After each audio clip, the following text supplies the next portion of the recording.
নমস্কার, দেখছেন talk to Bangla. আমি অভিষেক রয়েছে আপনাদের সাথে। এই মুহূর্তে যে খবর নিয়ে উপস্থিত হয়েছে, ভারতবর্ষের টাকার দাম এই মুহূর্তে 96 পেরিয়ে গেল, অর্থাৎ $1 সমান 96 টাকা 14 পয়সা এই মুহূর্তে। আপনারা বুঝতে পারছেন যে কোন জায়গায় গিয়ে ভারতবর্ষের ইকোনমিটা পৌঁছেছে, এবং আরো যেটা একদম সম্ভাবনা রয়েছে 100 টাকা পেরিয়ে যাবে। 100 টাকা হবে, শুধু তাই নয়, 100 টাকা পেরিয়ে যাবে। অর্থাৎ হয়তো খুব অচিরেই আপনি আমি দেখব $1 সমান ভারতবর্ষের টাকায় 105 টাকা, 103 টাকা এই সময় আসতে চলেছে। এবং তাতে কোন কোন জায়গায় প্রভাব পড়বে, এবং এই মুহূর্তে একটা ইকোনমিক এমার্জেন্সি, এই টার্মটা কিন্তু ইকোনমিস্টরা ব্যবহার করছেন, এবং রাজনৈতিক মহলে কিন্তু অবশ্যই এটা নিয়ে চর্চা শুরু হয়েছে। তার কারণ 2014 সালের আগে যখন নরেন্দ্র মোদী ছিলেন গুজরাটের প্রাক্তন মুখ্যমন্ত্রী, তখন তিনি কথায় কথায় ডক্টর মনমোহন সিং সরকারকে দুষতেন এই কথা বলে যে টাকার মূল্য যে কমছে এই মুহূর্তে, $1 সমান তখন 58 টাকা, 59 টাকা, 60 টাকা ছিল, সেটা যে কমছে তার কারণ ভারতবর্ষের যে সরকার চলছে সেই সরকারের প্রবল দুর্নীতি। আমি বলছি না, এই কথা বলেছিলেন দেশের বর্তমান প্রধানমন্ত্রী, গুজরাটের প্রাক্তন মুখ্যমন্ত্রী নরেন্দ্র দামোদর দাস মোদী। আপনারা শুনুন। ऐसे नहीं होता मित्रों, मैं शासन में बैठा हूं, मुझे मालूम है इस प्रकार से रुपया इतनी तेजी से गिर नहीं सकता।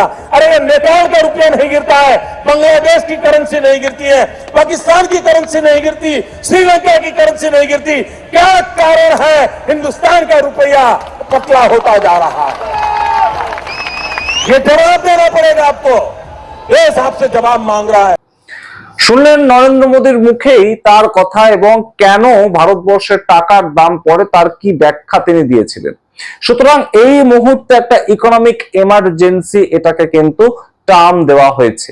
এবং আপনারা জানুন যে এই মুহূর্তে পেট্রোল ডিজেলের দাম যেভাবে বেড়েছে, কলকাতায় 108.75 টাকা হচ্ছে পেট্রোলের দাম। 1 লিটার পেট্রোল 108.75 টাকা। এর পরবর্তীতে ডিজেলের দাম 95 টাকায় গিয়ে দাঁড়িয়েছে। সুতরাং এই যে জায়গাটা সামগ্রিকভাবে, সেখানে কিন্তু সমস্ত জিনিসের দাম বাড়তে চলেছে, এটাকে এড়িয়ে যাওয়ার কোনো উপায় নেই, এবং সেই জায়গাটাই কিন্তু বেশ খানিকটা চাপের পরিস্থিতি তৈরি করবে আপনার আমার, একদম রীতিমতন যারা এন্ড ইউজার বলতে যারা শেষ গিয়ে একদম বাজারে জিনিসটা কিনছে। প্রথমে বড় উৎপাদনকারী থাকে, তার পরবর্তীতে সেটা ডিস্ট্রিবিউটরের কাছে যায়, ডিস্ট্রিবিউটর রিটেলারকে দেয়, রিটেলার আপনাকে বিক্রি করে। তো আপনি হচ্ছেন এন্ড ইউজার। তো এন্ড ইউজারের পকেটে কিন্তু সবচেয়ে প্রবল চাপ আসতে চলেছে আগামী 1 থেকে 2 মাসের মধ্যে। সম্পূর্ণটা নিয়ে আজকে বিস্তারিত ব্যাখ্যা করব। তার আগে অবশ্যই টক টু বাংলা ইউটিউব চ্যানেলকে সাবস্ক্রাইব করুন, এই ভিডিও দেখুন, শেষ অবধি স্কিপ না করুন, কোন অত্যন্ত গুরুত্বপূর্ণ কিছু তথ্য আপনাদের সামনে তুলে ধরবো। এই মুহূর্তে আপনাদের জানাই যে $1 সমান 96 টাকা 14 পয়সা। এবং এই মুহূর্তে নরেন্দ্র মোদীজি কোথায় আছেন? বিদেশ যাত্রায়। ইউরোপিয়ান 5টা কান্ট্রিতে নরেন্দ্র মোদীজি ঘুরছেন, এবং ঘুরে আজকেই যেটা আমরা খবরে শুনতে পেয়েছি, ইউরোপে দাঁড়িয়ে তিনি পশ্চিমবঙ্গে, বাংলায় যে বিপুল বিজেপি জয় পেয়েছে সেই কথা বলছেন। তিনি গিয়েছেন ইউরোপিয়ান ট্যুরে, তিনি বিভিন্ন বক্তব্য রাখবেন, দেশের জনহিতকর কাজে তিনি বিভিন্ন বক্তব্য রাখবেন, এটাই তো কাঙ্ক্ষিত। কিন্তু সেখানে বিজেপি পশ্চিমবঙ্গ জয় করেছে, সেটা কিভাবে কানেক্টেড সত্যি কেউ বুঝতে পারছে না। এই মুহূর্তে আপনাদের জানাই যে উৎপাদন কম হচ্ছে এবং কারখানা বন্ধ হচ্ছে। ভারতবর্ষ পরনির্ভরশীল, পরজীবী হয়ে দাঁড়াচ্ছে। অর্থাৎ চীনের কাছে সম্পূর্ণভাবে কিন্তু ভারতবর্ষের যে ইকোনমিক সেক্টরটা, বাজারটা, সেটা নির্ভরশীল হয়ে পড়ছে। চীন থেকে জিনিসপত্র না আসলে আমাদের দেশে একটা জিনিসও তৈরি হচ্ছে কিনা, সেটা কিন্তু এই মুহূর্তে ইলেকট্রনিক মার্কেট থেকে শুরু করে বিভিন্ন সেক্টরে অত্যন্ত গুরুত্বপূর্ণ একটা প্রেক্ষাপট। আমরা হয়তো মোবাইল ফোনটা আপনি দেখছেন যে মেড ইন ইন্ডিয়া, কিন্তু তার যে বিভিন্ন কম্পোনেন্টস গুলো, তার যে বিভিন্ন ধরনের, হয়তো মোবাইলের যে স্পিকারটা, মোবাইলের যে ডিসপ্লেটা, সেগুলো কিন্তু আনতে হচ্ছে চীন থেকে। এবং এই যে নির্ভরশীলতা ভারতবর্ষে বেড়ে যাচ্ছে, সেখান থেকে কিন্তু বেশ খানিকটা চাপের পরিস্থিতি আগামী দিনে তৈরি হচ্ছে। তার কারণ আপনাদের এই মুহূর্তে একটা স্ট্যাটিস্টিক্যাল রিপোর্ট সামনে রাখছি, যে মোবাইল ফোন আপনি এখন 15,000 টাকা দিয়ে কিনতে পারেন, যদি $1 সমান 100 টাকা ছাড়িয়ে যায়, আমরা শুধু 100 টাকা ধরে চলছি, 96টা যদি 100 হয়, সেই মোবাইল ফোন 15,000 টাকা মোবাইল ফোন আপনাকে 18,000 টাকা দিয়ে কিনতে হবে। আর 1 মাসের মধ্যে যে আইফোন এখন 80,000 টাকায় পাওয়া যায়, হয়তো একদম যে টপ মডেলটা সেটা 1.5 লাখ টাকা দাম ভারতবর্ষের মার্কেটে, কিন্তু 80,000 টাকাতেও বেশ কিছু আইফোন এখনো পাওয়া যায়। সেই আইফোন 92,000 টাকা হবে শুধুমাত্র এই ডলারের দাম 4 টাকা বাড়লে। এর পরবর্তীতে যে ল্যাপটপ আপনি ইউজ করছেন হয়তো 50,000 টাকা দিয়ে কিনে, সেই ল্যাপটপের দাম 62,000 টাকা হবে। এবং একদম যে এয়ার কন্ডিশনটা আপনি ইউজ করছেন 35,000 টাকা, বিভিন্ন কোম্পানির এয়ার কন্ডিশন রয়েছে, সেটা পরবর্তীতে 45 থেকে 50,000 টাকা হতে চলেছে। কারণটা কি? এই সামগ্রিক প্রত্যেকটা জিনিসের, ল্যাপটপ হতে পারে, ফোন হতে পারে, আইফোন হতে পারে, কিংবা এসি হতে পারে, ফ্রিজ হতে পারে, টিভি হতে পারে, প্রত্যেকটা জিনিস তার যে কম্পোনেন্টস গুলো সেগুলো বাইরের দেশ থেকে ইম্পোর্ট করতে হয়, বাইরের দেশ থেকে আমদানি করতে হয়, এবং সেই আমদানি করতে গেলেই ডলার খরচা করতে হয় ভারতবর্ষকে। এবং ইকোনমিস্টরা বলছেন এই যে সামগ্রিক প্রেক্ষাপট, এটা শুধুমাত্র ফোন, টিভি, ল্যাপটপ এইসবের ক্ষেত্রে সীমাবদ্ধ থাকবে না। আপনার একদম প্রত্যেক দিনের যে নিত্য নৈমিত্তিক জিনিস, খাবার তেল থেকে শুরু করে একদম প্রত্যেক দিনের যে ওষুধ আপনি খান, সেগুলোর পর্যন্ত দাম বাড়তে চলেছে। কারণ এই সেক্টর গুলোর ক্ষেত্রেও সম্পূর্ণভাবে কম্পোনেন্টস গুলো বাইরের থেকে রপ্তানি করতে হয়। সুতরাং একটা ভয়ঙ্কর সময় আসতে চলেছে আমাদের জন্য। আমরা জানি ডবল ইঞ্জিন স্টেট, এই মুহূর্তে ডবল ইঞ্জিন রাজ্য, 23টা রাজ্য ভারতীয় জনতা পার্টি কমপ্লিটলি দখল করে রেখেছে। অত্যন্ত খুব গুরুত্বপূর্ণ ভাবে তারা রাজনৈতিক ভাবে এগিয়ে চলছে। কিন্তু এই মুহূর্তে ভারতবর্ষের আম জনতা কি বলছে? আম জনতা কোথাও কি গিয়ে স্বস্তির নিঃশ্বাস ফেলতে পারছে? এইভাবে যে মূল্য বৃদ্ধি হচ্ছে, সেটা কিন্তু কোনো দিক থেকেই ভারতবর্ষের জিডিপির জন্য ঠিক নয়। ভারতবর্ষের জিডিপি অটোমেটিক্যালি পড়ে যেতে বাধ্য যদি ডলারের সমান 100 টাকা বা 100 টাকার বেশি হয়ে যায় ভারতীয় মুদ্রা।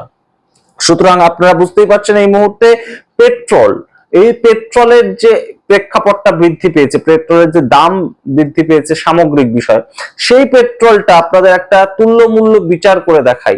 2011 সালে পেট্রোল, ক্রুড অয়েল যেটা থেকে পেট্রোল একদম রিফাইন্ড হয়ে বেরিয়ে আসে, সেই ক্রুড অয়েলের বিশ্ববাজারে দাম ছিল ব্যারেল প্রতি $111। 2011 সালে $111 ব্যারেল প্রতি দাম ছিল পেট্রোলের, ক্রুড অয়েলের। তো সেই সময় ভারতবর্ষে পেট্রোল কত টাকায় বিক্রি হতো? সেই সময় ভারতবর্ষে পেট্রোল পার লিটার 64 টাকায় বিক্রি হতো। দেশের প্রধানমন্ত্রী কে ছিলেন? দেশের প্রধানমন্ত্রী ছিলেন ডক্টর মনমোহন সিং। 2011 সালের কথা বললাম, এবং আপনাদের 2026 সালের এই মুহূর্তে কত টাকা বলি। এই মুহূর্তে পেট্রোল যেটা থেকে তৈরি হচ্ছে ক্রুড অয়েল, সেই ক্রুড অয়েলের বিশ্ববাজারে ব্যারেল প্রতি দাম $105, $105। এবং এই মুহূর্তে পেট্রোল আপনাকে কত টাকা দিয়ে কিনতে হচ্ছে? 108 টাকা। সুতরাং কোথাও তো গিয়ে তফাৎ তৈরি হচ্ছেই। যে পেট্রোল 64 টাকায় বিক্রি করা যায়, দেখিয়ে দিয়ে গিয়েছে ডক্টর মনমোহন সিং সরকার 2011 সালে, সেই পেট্রোল এখন 108, 109 টাকা দিয়ে কেন কিনতে হচ্ছে? এই প্রশ্ন কি খুব অমূলক? এই প্রশ্ন তো উঠবেই। এবং তার সঙ্গে আপনাদেরকে জানাই যে একদম ইকোনমিস্টরা যেটা বলছেন যে কেন ডলারের তুলনায় ভারতবর্ষের টাকার দাম এতটা পড়ে যাচ্ছে। 96টা কাজ পর্যন্ত স্বাধীন ভারতের ইতিহাসে কখনো হয়নি যেটা আজকের দিনে একদম টাকার দাম। সেই জায়গাটা কেন হচ্ছে? তার কারণটা হচ্ছে যখন বাইরের দেশ থেকে বেশি ইম্পোর্ট করতে হচ্ছে ভারতবর্ষকে, যেটা বললাম যে ভারতবর্ষের নির্ভরশীলতা বেড়ে যাচ্ছে অন্য দেশের প্রতি, ভারতবর্ষের উৎপাদন ক্ষমতা বন্ধ হয়ে যাচ্ছে, ছোট যে শিল্পগুলো সেগুলো সম্পূর্ণ বন্ধ হয়ে যাচ্ছে বড় শিল্পের কাছে, বড় শিল্পপতিদের কাছে। আদানি গ্রুপ কমপ্লিটলি কিছু কিছু জায়গা দখল করে ফেলছে, সেই জায়গাগুলোতে যে ছোট ছোট মাঝারি শিল্পপতিরা ছিলেন তারা সম্পূর্ণ ব্যবসাটা বন্ধ করে দিতে বাধ্য হচ্ছেন, কারণ তারা পেরে উঠছেন না কম্পিটিশনে। তো সেই জায়গা থেকে বাইরের থেকে ইম্পোর্ট বেশি করতে হচ্ছে, এবং ইম্পোর্ট বেশি করতে হলে ডলার বেশি খরচা করতে হচ্ছে ভারতবর্ষকে।